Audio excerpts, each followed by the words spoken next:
清晨6点，月潮市场的人流就开始涌动。这个潮州城内最大的海鲜市场，仿佛海洋生物的陆地之家，各色生猛海鲜汇聚一处，等待被人拣选。5年来，叶建波每天都会准点来到这里。这个地方要饱满一点，也要看它的颜色是老不老，那颜色比较深一点，老的螃蟹就比较好吃。叶建波从厨30多年，海鲜的挑选工作从不假手于人。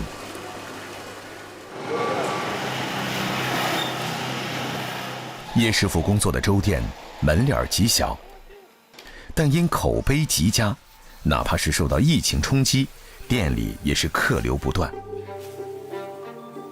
64岁的叶师傅每天5点半起床，7点多到店。开工前，他必须抓紧时间打个盹儿。就要一个粥是吗？对。好的。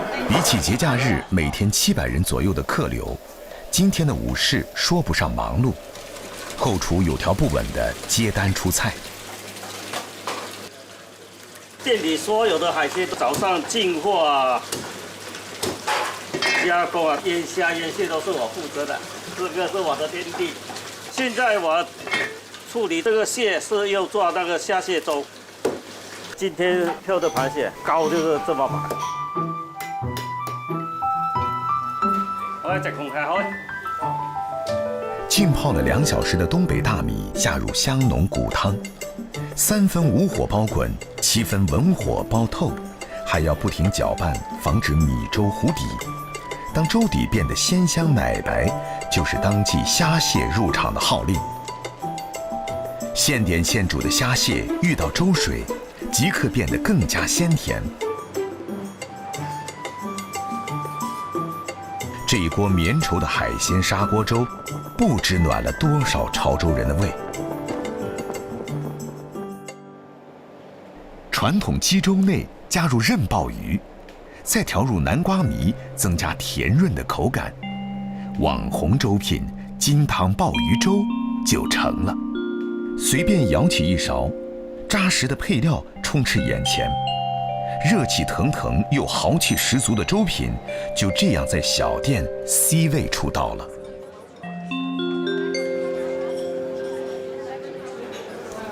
虽说粥品是小店的主角儿，但老叶煮里的潮式生腌也绝不示弱，甚至可以说是镇店之宝。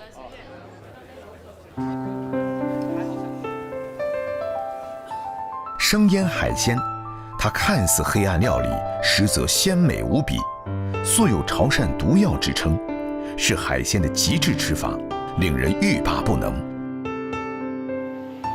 生腌海鲜的做法并非潮汕人发明，最早可以追溯到宋朝。潮州人万物皆可腌，可以说对生腌的喜爱到了狂热的程度。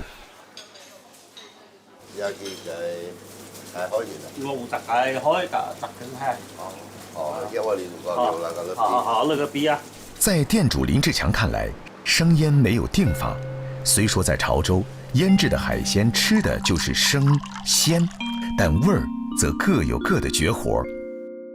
为了适应现代人的口味，林志强调整了传统腌料。配方主要是我们老板的配方，他有秘方，就我一个人知道。几十年的老朋友啊，都像兄弟一样的。40年了，你有。两位老友终于在5年前开始共事，多年友谊形成的信任与默契，让林志强把秘而不宣的配方交到了叶建波的手上。洗净的鲜活膏蟹放入容器，等待他们的是10余种精选腌料。香辛料需要提前拍松，破坏紧致的结构，才能让其在腌制过程中充分释放香味物质。倒入特制腌汁，没过膏蟹，再加入3种高度酒，放入冷库，72小时后便可开始享用了。在香辛料和腌汁的作用下，蟹肉的蛋白质发生变性，黄色的蟹膏变成金红色。潮州人吃腌蟹，切件讲究块块见膏，只需轻轻一吮，丝滑柔嫩的膏体紧致软糯的蟹肉便可在口中释放出最鲜美的风暴。4个字：真材实料。每天这些食材都是靠叶师傅，他这一关给我把紧了，练的柱子，大柱子，是吧？那老板看得起。一旦吃过生腌咸蟹，所有煮熟的菜肴将变得索然无味，上菜的次序自然也是生腌最后压阵。客人对叶建波出品的生腌欲罢不能，这种认可让他也倍感鞭策，哪怕年过花甲，依然日夜辛劳，凭借一双巧手，对盘中之餐孜孜以求。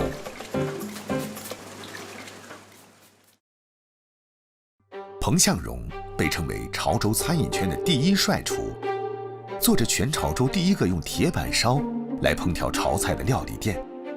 今天是徒弟们的表演时间，一大早他便来到了店里。大家好，今天考核的菜都准备好了没有？在准备。好，没问题吧？当然没问题。 OK。今天考核的第一道菜就是桂花炒素翅。这道传统潮菜用铁板做，最难的就是把握火候以及铲子的操控。桂花炒素翅，煎的时候刮铲一定要用力，就是贴着那个铁板，用力的铲上来，它才不会粘锅。难度比较高一点，能够炒出这样已经不错了。食不厌精的炒菜，向来讲究精细和做工。优质原材料的选择，更是一道佳肴的核心保障。彭向荣会亲自去寻求当季的食材来调整菜单。60公里外的浙林镇是饶平县渔业生产大镇，渔业资源丰富。此时的燕母蟹正是膏黄肉肥的时候。啊，给你条我嘛，对焦来，快。好呀，等下好回来。好，来有我来。哦。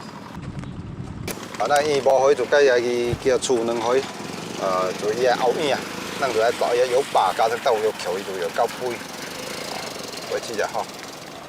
而家明天係夠遲啊，你都從阿爸啊。即係條子要盡啊。係，記住吼，記住，我叫你食飯。好嘅。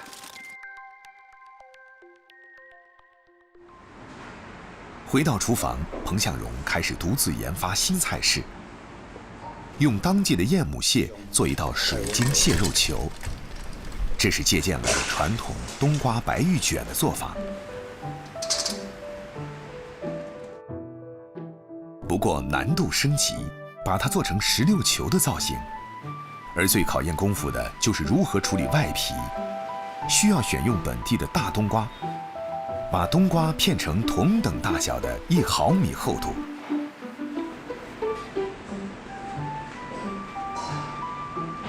飞水的过程不能太熟，也不能太深，太深了太硬更不好定型，太熟的话很容易烂掉，所以这个飞水的时候很重要。另一边，蒸熟后的燕母蟹拆肉备用。热锅下油，用白蛋清拉油。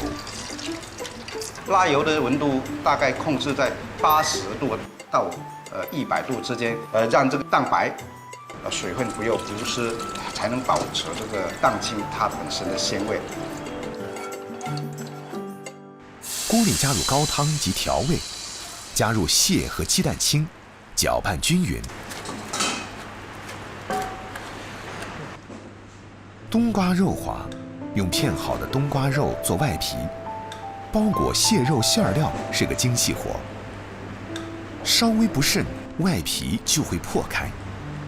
最后用芹菜封口，隔水蒸3分钟。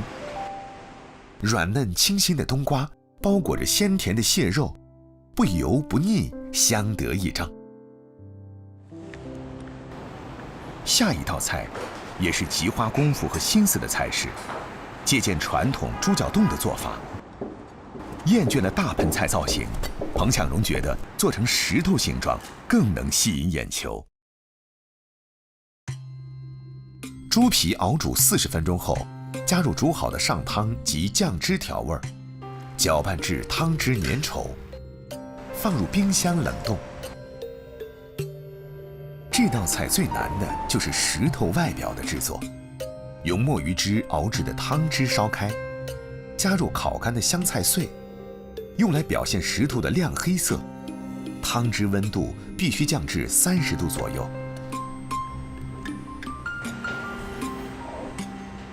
整整2个小时，猪皮冻凝结成型。彭向荣最享受的就是食物造型。就是这个外皮这个姜温度控制一定要控制得好，温度太高的话挂不上姜，温度太低的话这个姜就挂得太厚，外皮就不够光滑。经过10几道工序的制作，一道疯狂的石头就完成了。胶质满满，看似坚硬的石头，实则入口弹牙，特别的搭配制造出难以名状的口感。厨师的工作有趣又累人。做了30年炒菜的彭向荣，厌倦了传统的老派做法，对研发新菜式很是热衷，喜欢从不同角度去改造传统炒菜，常像做实验一样研究食材的搭配及菜式的造型，也很享受这个漫长而费功夫的过程。在外地读书的儿子回来了，彭向荣总会做几道他钟爱的潮州菜。儿子独爱一种奇特的水果，果形圆大，果皮光滑，成熟时呈赤黄色，初品苦涩，久而回甘，其独特的口感让人回味无穷。汤威啊，喂，也去油柑，我成日找个有好嘅油柑，只只叫咩噶？这就叫做亮珠，我食试喏。迄试看，迄个买毛咧。车皮比这个要再好的，这个就叫做车皮，你吃看。甘甘甜甜。该汤甲排骨汤最好啊。回到家里，彭向荣开始忙活起来。酸涩的油甘是煲汤的利器，鹧鸪与油甘焖煮，鹧鸪细嫩，油甘微酸，滋养补虚，开胃化痰。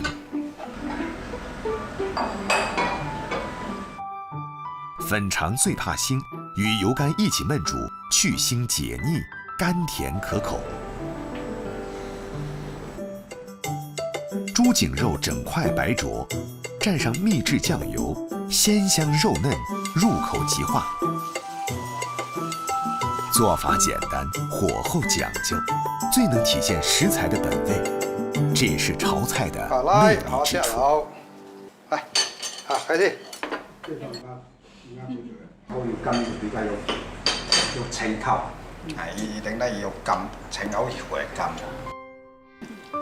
被油烟熏了30年的彭向荣，依然像当年那个18岁刚入行的小伙子一样，帅气不改，激情不变，在掌勺的小小空间里，保持着对美食的好奇和探索，在炒菜的创新上走出了自己的风格。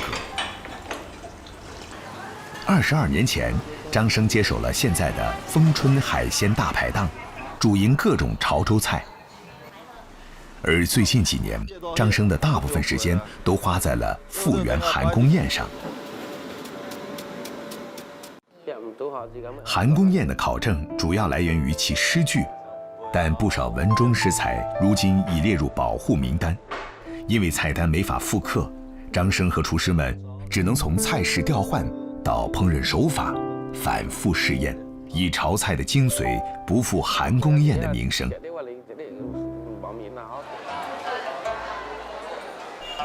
秋天是潮州物产最丰饶的季节，每天上午，饶平码头边的海鲜批发市场热闹非凡，鱼贝虾蟹进入一年里最肥美的时候。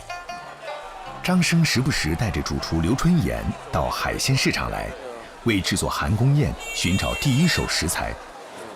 又只大噶喎，你只噶，好似啊。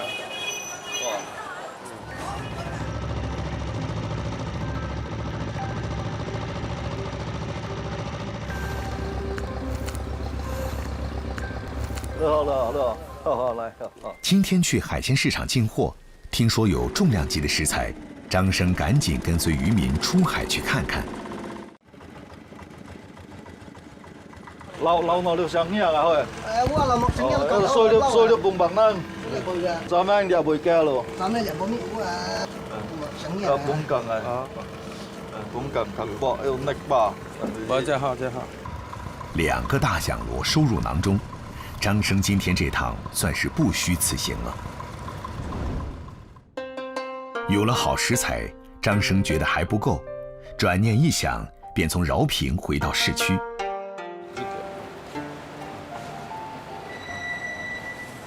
煮的如果几个丁好贵啊，这个体质呢熟了水，这个煲呢就做到落去丝来成我哋經煲山煲這個意思。足夠啦，走。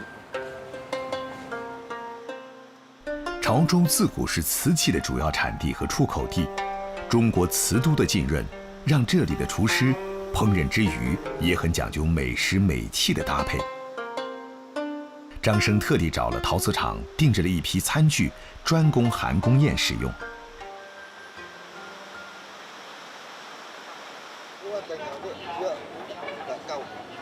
在韩公宴的菜式中，炭烧响螺当属其中最具怀旧色彩的。深海出产的响螺无法人工饲养，5到8年才能长成一个1斤半重的响螺，制作过程也颇费功夫。花雕酒加入响螺加热，在柔和的炭火中，螺肉收缩，将附着在螺肉里的粘液和杂质清洗出来。加入烧汁，文火烧制，不断转动，好让外壳均匀受热，以免烧焦爆裂。等到烧汁被螺肉渐渐吸收，响螺才算烧制完成。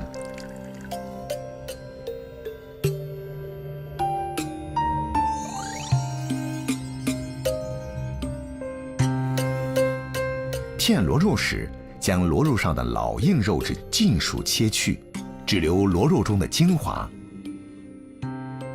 这时的螺肉细腻白嫩，鲜美脆滑。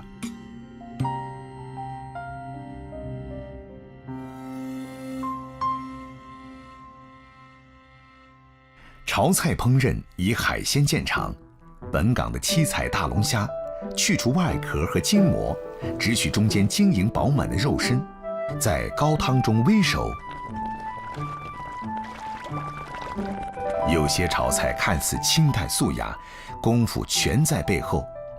为了不破坏虾肉纤维，放凉后得用手撕成小块，才能体会到龙虾最鲜甜弹牙的口感。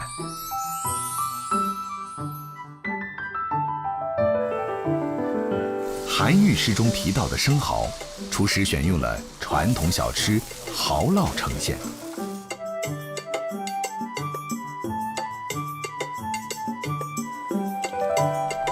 潮汕地区在古代曾经是最大的蔗糖产区，造成了潮汕人嗜甜的饮食习惯。反沙芋头是潮菜的代表甜品之一，糖裹在芋头表面，犹如铺上一层雪花。有中国最高端菜系之称的潮州菜上溯汉唐，时至今日，潮州菜已经成为独具潮文化特色的中国名菜之一。一桌韩公宴，从菜品、烹制方式到摆盘，都是潮菜文化底蕴与潮菜师傅高超烹饪技艺的呈现。今天，张生请来了潮州文史活字典曾楚南老师，对调整后的菜式进行品鉴。正是一直研究韩愈诗词的曾老师，最早提议将韩愈的诗句融入美食，才有了韩公宴的诞生。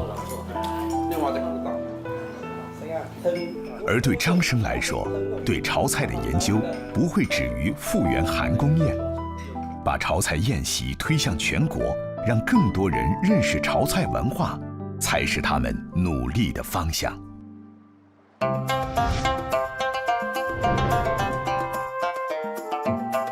潮州菜食材讲究，选料广博，做工精细，质鲜味美。食在广州，味在潮州。2000多年历史的潮州，正努力将传统美食传承下去。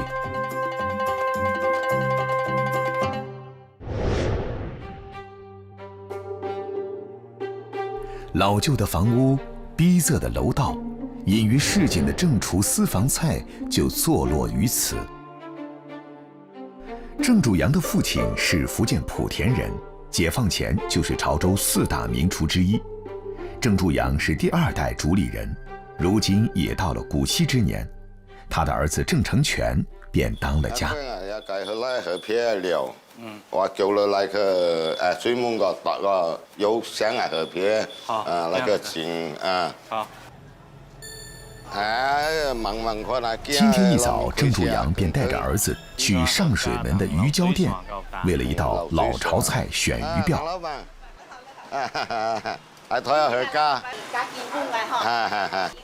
郑主阳是这家店的常客，小郑要接班，老郑就把自己多年来优选的食材供应商介绍给他。潮州菜的严谨必须从食材抓起。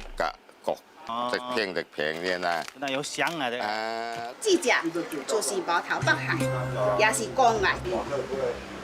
一公蟹就有2条线，有2条线。鱼胶是8珍之一，素有海洋人参之誉。潮汕人对鱼胶情有独钟，在当地，鱼胶是高档嫁妆，是高端潮菜必备的食材。今天小郑要学习的一道菜是鱼鳔焖白菜。这道菜首先要将黄鱼胶油发，鱼胶放入油锅后，立即会缩成一团，然后不一会儿会迅速的胀大。发大后的鱼胶颜色变得与之前不一样。还要拿1-2块出来试一下，泡一下水。看里面会不会很粘稠，很黏的话可能还发不透，那样焖起来就不行。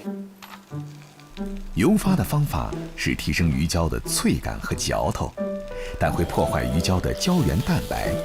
如果想吃得软糯一些，要用水发的方法。香锅加入大白菜混搭，再加水。放入备好的鱼鳔翻炒，焖煮20分钟。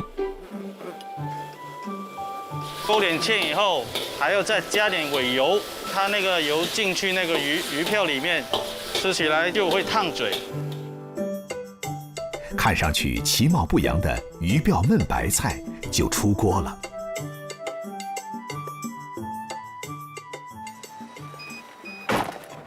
老父亲还要传授一道老潮菜蟹塔，需要用到优质青蟹。郑成全便开车去青蟹圣地牛田洋。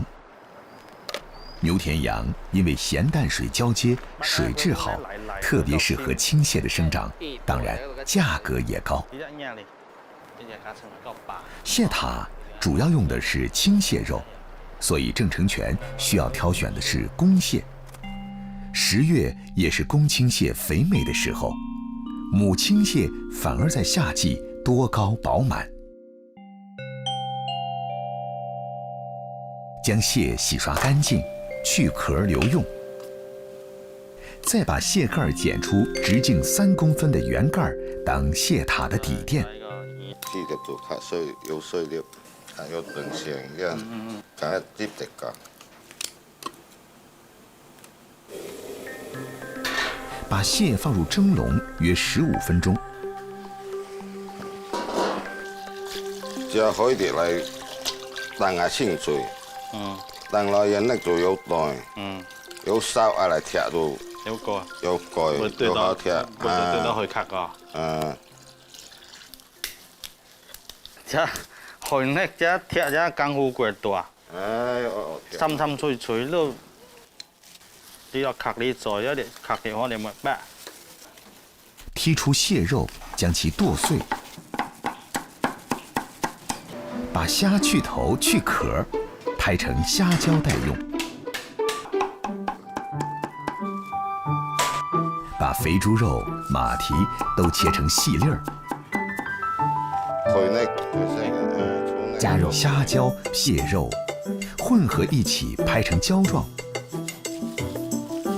酿在蟹壳上，用手捏成上尖下大的塔状，拍上面包糠，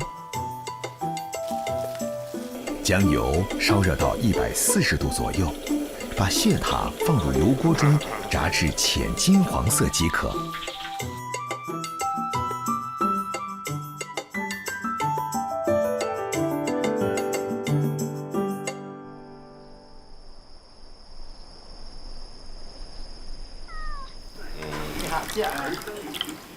郑成全以前在深圳闯荡，干过保险、广告，直到父亲渐渐老去。作为独子，郑成全决定还是回家，陪伴在父母身边，接下父亲名满潮州的手艺。今晚正厨私房菜客满，又要开始忙碌了。出個盤機啦，嘅怎樣係盤？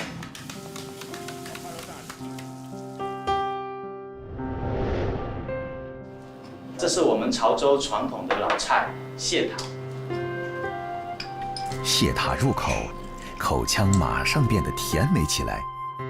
猪油融化后，让虾蟹的鲜味更加突出，伴随着马蹄的爽脆，滋味妙不可言。只有亲自吃一口，才能完全懂得这道如此繁复的老菜味道。这都是蟹肉哦。软糯和清脆在嘴里形成巨大的反差。这道鱼鳔焖白菜，朴实无华中带着些许奢侈。一起吃，好，来。老人家。顺德鱼生闻名中国，殊不知在广东境内，广府、潮汕、客家3大族群都吃鱼生，只是知名度不同而已。根据民间说法，潮州人从400多年前就开始有了吃鱼生的传统。入秋后，草鱼格外肥美。吃鱼生用的鱼，一般都是砂塘里养的草鱼。一条平淡无常的草鱼，在水质、水温、水养量、饲养、挑选、运输都需层层严格把控，才能达到做鱼生的标准。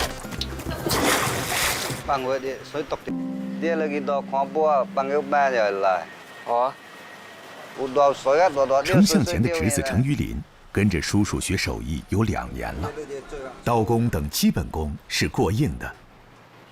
但是程向前还是不放心，经常要盯着侄子各方面的操作。做鱼生最考验的就是师傅刀工了，讲究快准狠。一大块鱼肉在师傅的巧手中，很快就变成了一片片薄如蝉翼的鱼片了。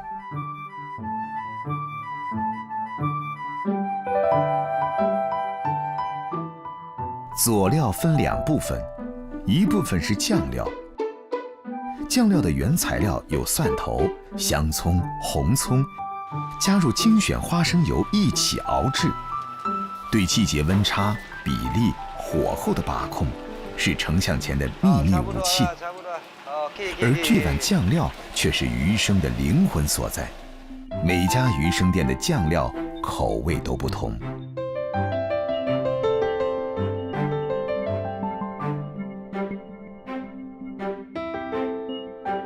另一部分是什锦配料，一般有生切白萝卜丝、洋葱丝、姜丝、红辣椒丝、白蒜头片、金不换以及芫荽、芹菜等组成，还配上极具地方风味的腌萝卜干。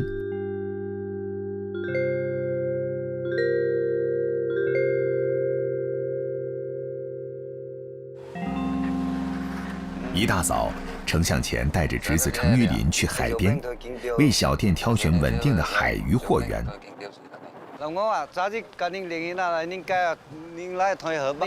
来，谢谢。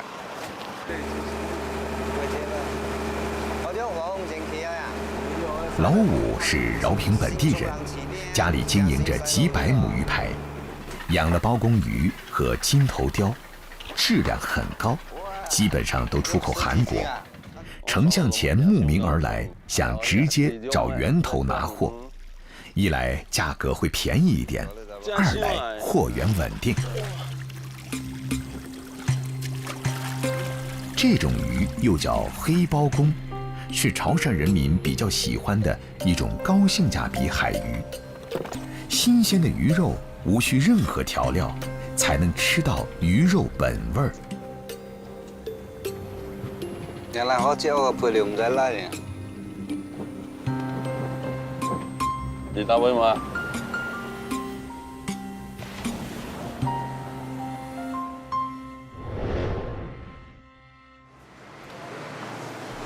可能潮州人对于吃鱼生的传统是忙完一天的工作才能放松又认真地吃上鱼生，以至于潮州鱼生店一般只做晚餐和宵夜。薄薄的鱼片亮晶晶，吃时筷子夹起，微微沾连，加配菜酱料一起拌匀，一大口送进嘴里，鱼肉口感软中带韧，嚼之有裂帛之爽口，味道鲜甜清，杂糅各种配菜和酱料的香，味蕾丰盈饱满，各种味道争奇斗艳，但又没有抢了鱼生的风头。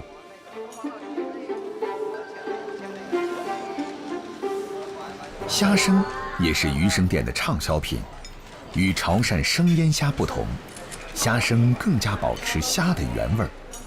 潮州一般以沙鲈虾为原料，从虾腹入刀，采取滚刀切法，切成摊开的虾片，刮除虾线，使其造型晶莹剔透，薄如蝉翼，增加虾肉的欣赏感。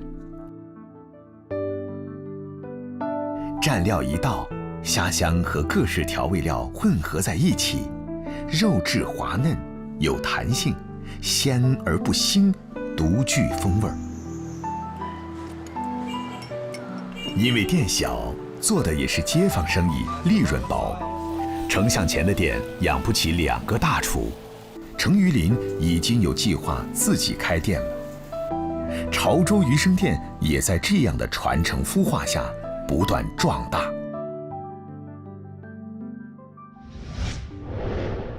潮州菜烹饪技艺属于国家级非物质文化遗产。孙文生是潮菜的非遗传承人之一，也是潮州厨师协会会长。他每周都有3天在这里做培训。菠萝呢，来焯一下水，也就是让它也消一下毒啊。孙文生今天要去平林村，因为他接到一个重阳节的订单，对方要求上门做菜。这种方式在潮州叫办桌。罗喜亮是孙文生的得意弟子，以前在大酒店当总厨。因为疫情的原因，潮州餐厅受到大冲击，喜亮不得不另谋生计，办起了养殖场。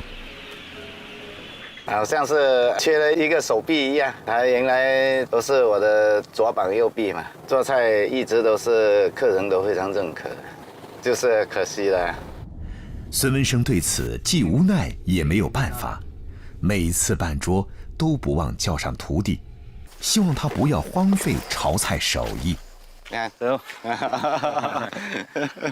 夢鄉啊，成日夢鄉，伊那摸啲嘅營養做，家庭啊做伙，伊那來做幾嘢啊，傳統名菜來可以食。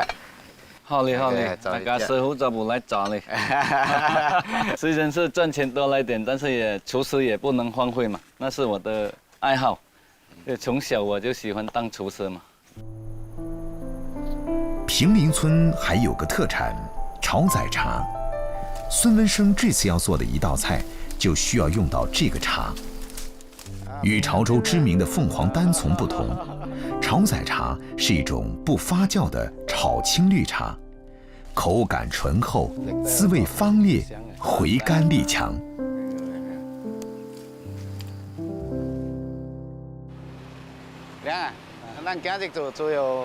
凡宗亲家庭逢红白事、长辈生日、迁居或游神赛会，都会邀请亲朋挚友前来办桌宴客。而那些靠上门替人办桌的厨师，做完了东家又做西家，所以被称为流动乡厨。孙文生并没有开办自己的餐厅，除了教学推广潮州菜，平时都是好友相邀去办桌。今天的宴席是朋友几家人欢聚重阳节，在韩江边的一个小院落聚餐。孙文生、罗喜亮两人马上忙碌起来了。茶叶捣成茶粉待用，将鲜莲子用开水煮1分钟之后捞起，下鸡蛋，打上生粉，下油鼎，等油温升至120度时，将莲子炸至金黄色，放水100克，加糖，烧至起小泡后，加入绿茶末和莲子，翻炒至反沙，装盘即成。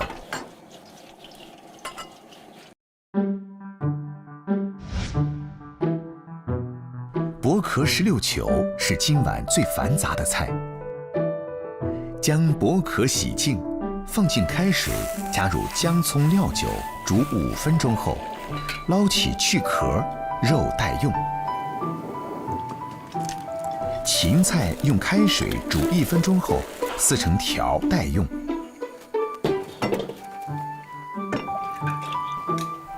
鸡蛋打成蛋液，下锅煎成圆形蛋皮。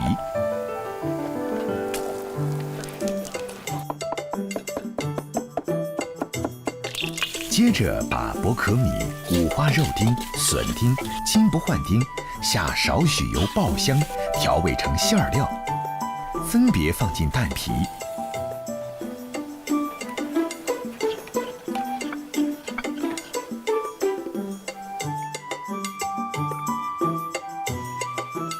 用芹菜丝扎成16形。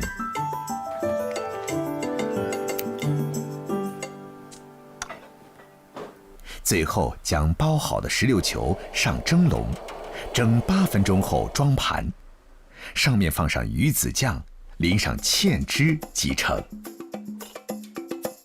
狮王蒸蚌是一道老潮菜，酸甜鱼也是今晚的主菜之一。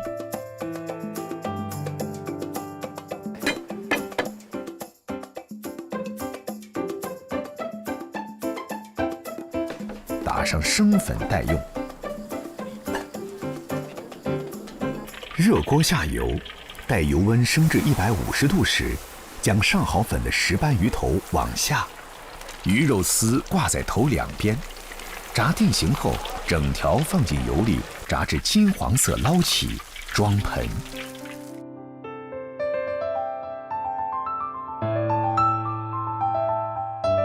番茄、青瓜粒等爆香，加入酸甜芡汁推匀，淋在上面即成。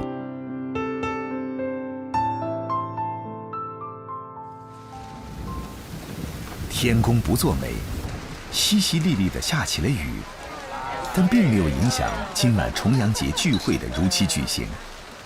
孙文生和罗喜亮师徒俩面对这种情况已经非常有经验了。升起雨棚，任凭风雨，热闹依旧。来，卡西来。薄壳16球的蛋皮，吹弹可破，舌头轻轻一抵，薄壳米和猪肉笋丁混合熬制的汤水瞬间滑入，带着金不换的特殊香气，鲜甜无比。酸是很多潮州菜的特点，外酥里鲜，酥脆酸甜。这道狮王争霸没有5年的功底，难以成功。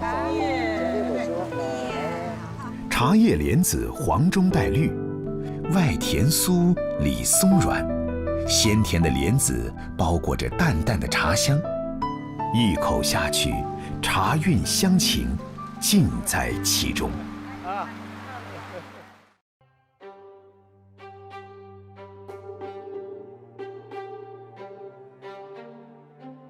在潮州的美食版图上，小吃一直占据着重要地位。在这个处处透露着讲究的地方，精细的生活品质决定了这座城市的慢节奏。但离这里10几公里外的扶阳镇上，却是另一番景象。繁忙的工作让平时极为善谈的阿姨变得沉默，在富有节奏的律动下，一个个饼渐渐成型。上架、烘烤、刷蛋液，一气呵成。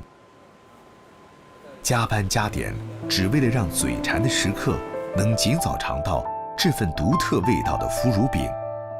1926年，我曾爷爷在牌坊街开了一家饼店，一直传承下来。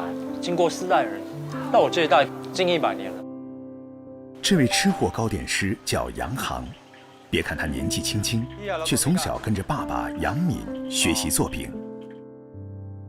我爷爷就从饼店转成手工作坊，做完饼之后，我爸爸推了一部手推车，然后来牌坊街售卖。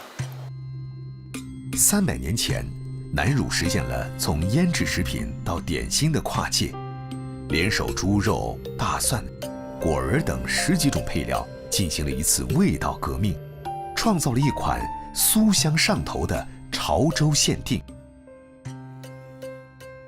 腐乳饼的制作十分考究，猪肉要选取上好的猪背白肉，切成肉丁，加入大量的白糖与适量的烧酒，去除油腻，提前腌制1周，方能得到莹润剔透、清甜爽口的冰肉。做饼时，头料先后有序，配料缺一不可。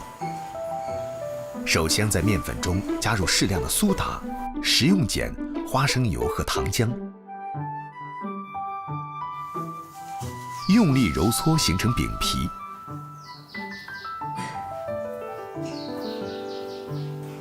然后把提前腌制好的冰肉、炒香的果仁儿和适量的南乳、米酒、高粉等搅拌均匀，以做馅料。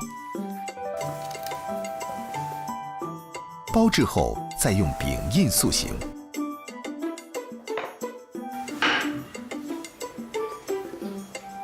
接受2次来自烤箱不同温度的热浪袭击，方能得到一份皮儿薄而不裂、馅儿薄而不漏的潮式美味。腐乳饼是单丛的最佳拍档，脂肪和碳水在口中相互作用，甜咸对峙，油酥鲜脆，再佐以芳香微苦的单丛，清爽解腻，回味悠长。腐乳饼想要走出去，口味创新是洋行尝试的第一个方向，于是便约上军师舅舅，2人开始琢磨不同風味的腐乳。節日應計我抗年個色跡嗰啲話，都係叫佢搞骨應計嚟抗年。你做來報我寫先啊。好。嗰棟樓。哦，鄧來。係，我做咩㗎？準備我嘅好做嚟之前嗰個先烤餅。腐乳饼实验室的开启，点燃了非遗传承人杨敏的制作热情。于是，这个临时研發部又增添了1员大將。呢咗就整啲曲吉內啊，阿公有點夠大嘢啦，呢就嚟卡後，啲種種落個邊度有嘢，呢個就比較穩正，一個把膜，好了，給來杯烤，好。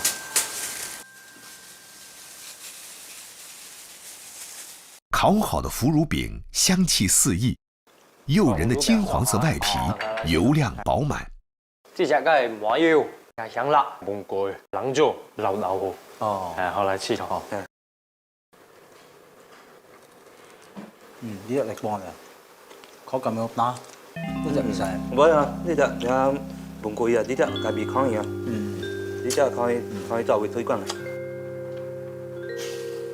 呢隻唔使。這隻爆米勁嘅，介別有卡邦。我有爆米沙卡。这次的尝试虽然不算成功，却让洋行有了新的方向。腐乳饼想要打入年轻人的市场，走得更远，除了调整口味，还需要借助新媒体的东风。我们可以通过新媒体去推广腐乳饼，期望它能成为一种中式糕点，而不仅仅是潮州的一种特产。